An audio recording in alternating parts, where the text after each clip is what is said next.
Appeal বিভাগে তত্ত্বাবধায়ক সরকারের রিভিউ আবেদনের দ্বিতীয় দিনের শুনানি চলছে। এ বিষয়ে আরও জানাতে হাইকোর্ট থেকে সরাসরি যুক্ত হচ্ছেন মশিউর অনিক। রিভিউ আবেদনের শুনানি কতদিন চলতে পারে আর কি যুক্তিতর্ক সেখানে উপস্থাপন করা হচ্ছে, বিস্তারিত জানাবেন।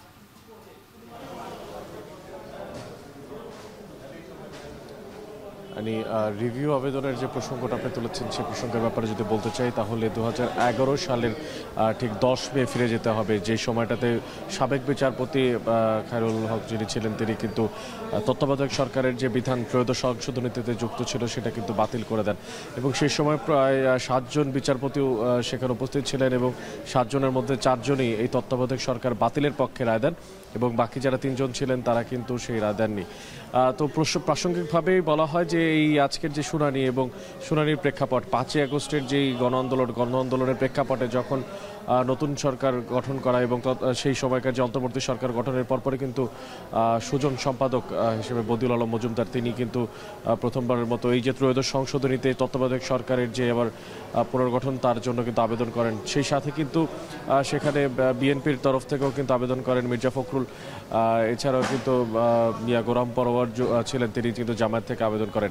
আজকের এই দিনে গতকালকের যেই শুনানির প্রেক্ষাপটে কিন্তু আজকে শুনানি অনুষ্ঠিত হচ্ছে এবং এখানেও কিন্তু বিচারপতিদের সামনে বলা হচ্ছে যে কিভাবে তত্ত্বাবধায়ক সরকার বিনষ্ট করার মাধ্যমে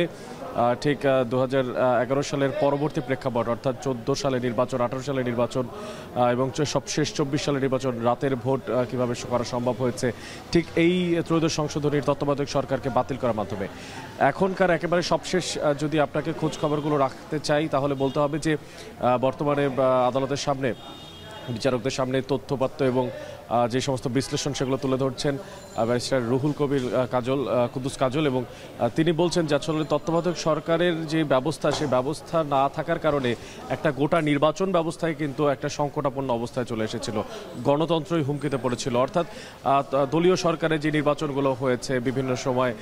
11 সালের পরবর্তীতে যে 3টে নির্বাচন আওয়ামী লীগের সরকার সেই সময় তৎকালীন প্রধানমন্ত্রীর মাধ্যমে হয়েছে, সেই সমস্ত সরকারগুলোর নির্বাচন কখনোই বৈধতা ছিল না, কখনোই সেই নির্বাচনের প্রতি তাদের যেই শুদ্ধতা সেই শুদ্ধতার ব্যাপারে তাদের প্রশ্ন থেকে গিয়েছিল। তো ত্রয়োদশ সংশোধনীর এবং পঞ্চদশ সংশোধনীর যেই